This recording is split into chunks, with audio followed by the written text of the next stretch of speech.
Tina Sinatra's voice cracks as she talks about the days leading up to the final curtain for her father. Frank, she says, was a proud man who lived life his way but, just before his death, acknowledged that it was perhaps not the best way. Dad suffered terrible guilt, Tina, 75, recalls. I had a talk with him near his end, and he told me he was sorry. I said, Dad, it's a long time ago. Leaving Mum was so long ago, and he just said, I think I hurt you most because you were so young. He knew it hurt that I never knew what it was like to have breakfast with my dad. My dad's nickname for me was Pigeon, and I'll never forget at the end of his life, in the middle of the night in the dark, he said, I'm sorry, Pigeon. Tina was just 7 months old when her father left the family home, leaving her mother Nancy Barbado, to bring up her and older siblings, Frank Jr., then 5, and 9-year-old Nancy. Although in regular contact, he was a physically distant father, and his passing in 1998, aged 82, left Tina with her own feelings of regret after her intense dislike for her stepmother, Frank's fourth wife Barbara Marx, drove a rift between father and daughter. In his later years, he was very dependent on my stepmother. She manipulated him, Tina, who lives alone in LA, says. I didn't like what was going on for quite a long time, so much so that I did not talk to him for a year. And I will regret that year for the rest of my life. In 2018, the death of Tina's mother at the age of 101 also left her in deep mourning. My father died when I was 50 and my mother died when I was 70. All that time I had with them, and I am full of questions. I think about what I didn't say or ask them. I would get into bed with them and pull over the covers if I could. I would urge people not to be like me. Make the most of the time with your parents as much as you can. She has however found a way to reconnect with her parents through Sinatra the Musical, which recently had its world premiere at the Birmingham Rep. Produced by Tina, it is an all-singing all-dancing retelling of the early years of her father's career featuring over 20 of his legendary songs. Seeing these actors who have so perfectly embodied them, has been very helpful to me, says Tina. It's been cathartic. Acclaimed Broadway actor Matt Doyle takes on the titular role in the show that at its heart is a love triangle with first wife, Nancy, played by Phoebe Panarettos, and screen siren Ava Gardner, Anna Villafane. The Tony Award-winning actor used his own struggles with mental health to help him play the role, as well as the music lyrics.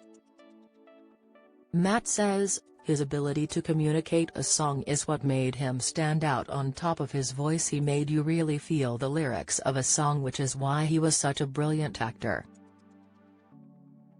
The production shows Sinatra struggling to balance family life against Hollywood temptations and covers a bleak period in the early 40s to mid-50s. His singles were not selling like they used to, the film roles were not great, his affairs were hitting the headlines.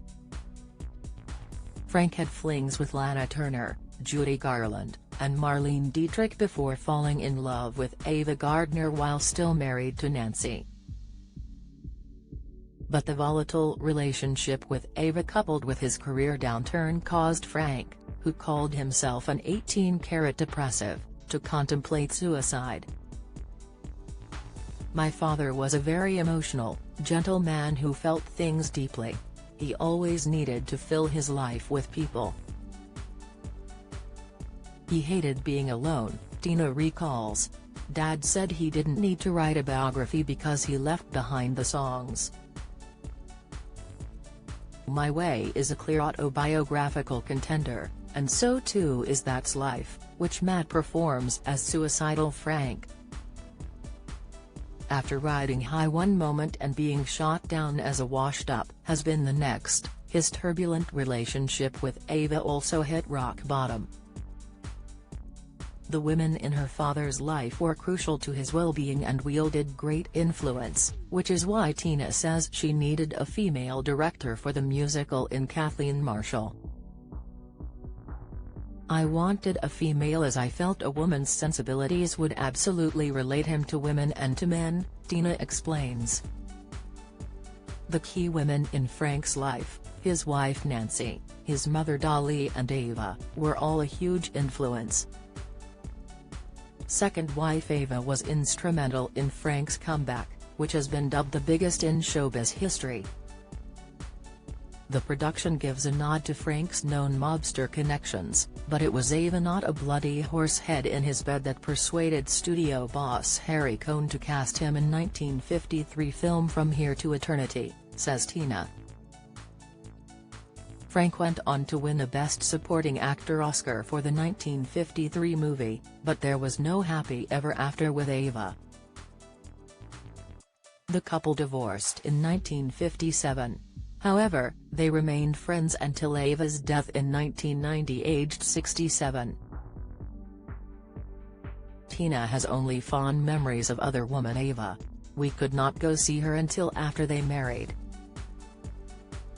Even then, I guess I could sense my mum's discomfort at the situation, but she never said a harsh word about Ava in front of us. She expected us to be polite and have a good time with her. And I did." She adds, "My siblings really suffered. Nancy suffered tremendously. Nancy lived through all those things when he wouldn't show up or when he couldn't show up. Their mother never remarried and kept her husband's clothes in his closet for years after he left. When I was tiny, I'd just go in there and smell his shirts and smell him."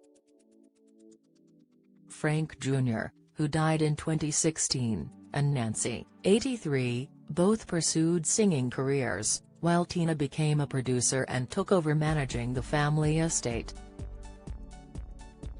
On reconciling the stage icon with the reality of a flawed human being in this new musical, Tina says, "To be anything other than honest would have been a waste of time."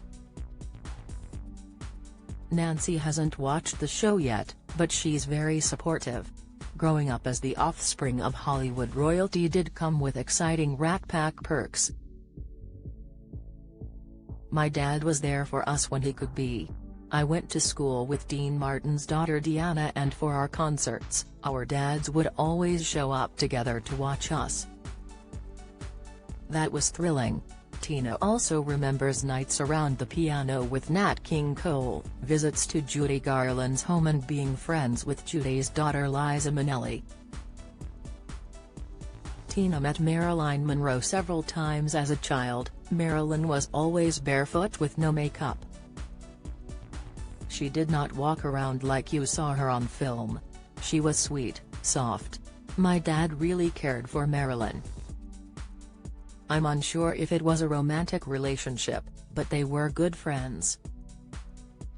Romance spread beyond his own life too, and, as Tina acknowledges in the show introduction, many audience members would not have been conceived if not for her father's songs and the way he sang them.